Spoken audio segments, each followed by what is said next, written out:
गोपालपुर के एक छोटे से गांव में रमेश अपने बीवी और बेटे के साथ रहता है। रमेश ज्यादा पढ़ा लिखा नहीं था, जिसके कारण उसके पास कोई अच्छी सी नौकरी नहीं है। परिवार का पेट पालने के लिए रमेश रिक्शा चलाया करता था। रमेश काफी गरीब था और उसका एक ही सपना था कि वो अपने बेटे को पढ़ा लिखाकर एक अच्छे मुकाम पर पहुंचा सके। एक दिन रमेश अपने कमरे में सो रहा होता है, तभी उसे कुछ हलचल की आवाज आती है।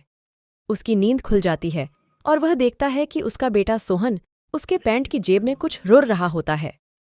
रमेश फौरन उठकर सोहन पर चिल्लाकर पूछता है, क्या कर रहा है तू? अपने पिता की आवाज सुनकर सोहन डर जाता है और कहता है, पापा वो मैं। सोहन अपनी आंखें नीचे कर लेता है।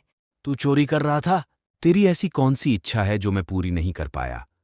रमेश की ऊंची आवाज सुनकर उसकी बीवी सोनिया वहां आ पहुंची और कहती है, क्या हुआ जी, क्यों चिल्ला रहे हैं? पूछ इस नालायक से, ये बताएगा।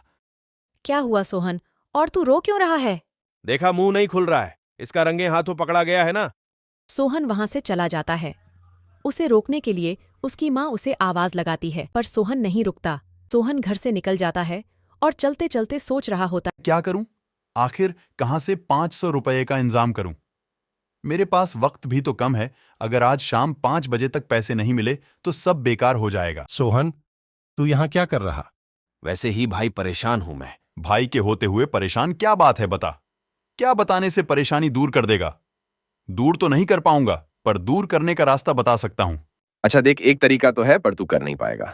बता, मैं कर लूंगा, जितनी भी मेहनत हो मैं कर लूंगा। अच्छा मार्केट चल, बताता हूँ। रमेश और सोनिया शाम को घर के कुछ सामान लेने जाते हैं और वे रास्ते में सोहन के ही बारे में बात करते हैं। क्या लगता है सोहन पैसे क्यों ले रहा था? पता नहीं जी। तुम तो उससे बात करने वाली थी ना? हाँ, पर उसने कुछ बताया ही नहीं। ऐसा क्या है जो बता नहीं सकता? पूछा, पर उसने बताया नहीं। वो बोला, अभी बता नहीं सकता। कहीं वो किसी गलत काम में तो नहीं पड़ गया? नहीं जी, मुझे अपने बेटे पर पूरा भरोसा है। भरोसा मुझे भी है, पर ये दुनिया मासूम नहीं रही। हम गरीबों को ऐसे कामों में घुसा देती है जहां हम जाना नहीं चाहते हैं। नहीं जी, आप बेकार ही परेशान हो रहे हैं। ऐसा कुछ नहीं है, आप कुछ ज्यादा ही सोचते हैं। अरे क्या हुआ, क्यों रुक गए? सोनिया देखती है तो चौंक जाती है, क्योंकि सोहन फैक्ट्री से भरे हुए बोरे ट्रक में चढ़ा रहा होता है। ये देखकर रमेश रोने लगता है और वह वहां से चले जाता है। सोनिया भी उसके पीछे चली जाती है। रुकिए जी, इससे अच्छा तो मैं उसे पैसे निकालने देता। जब वो घर आएगा तो उससे बात करेंगे ना। क्या बात करेंगे? ये पूछेगी कि वह काम क्यों कर रहा है, क्योंकि उसका बाप उसकी जरूरत पूरी नहीं कर पाता। ऐसा नहीं है जी। सोनिया रमेश को समझाने की कोशिश करती है। वो एक नहीं सुनता, वह घर चले जाता है। रात का वक्त है। रमेश और सोनिया सोहन का इंतजार कर रहे होते हैं।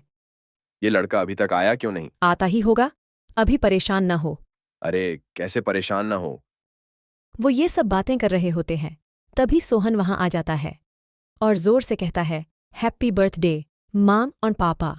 सोहन की आवाज सुनकर रमेश और सोनिया चौंक जाते हैं। सोहन के हाथ में एक केक होता है और वह कहता है, याद है मैंने आपसे पूछा था कि आपका जन्मदिन कब है? तो आपने कहा था कि हमारा जन्मदिन 1 सितंबर को आता है और आज 1 सितंबर है और मैंने आपको वादा किया था कि मैं आपका जन्मदिन मनाऊंगा। ये सुनकर रमेश सोहन को गले से लगा लेता है।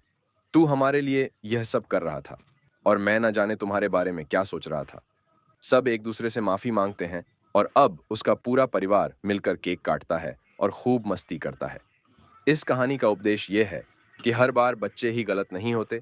माँ बाप को भी उनकी बातों को समझना चाहिए और बच्चों को भी हर काम अपने माँ बाप की आज्ञा में रहकर ही करना चाहिए। ऐसी अमेजिंग एनिमेशन स्टोरीज के लिए हमारे चैनल मैजिकल स्टोरीज को सब्सक्राइब और वीडियो को लाइक कीजिए।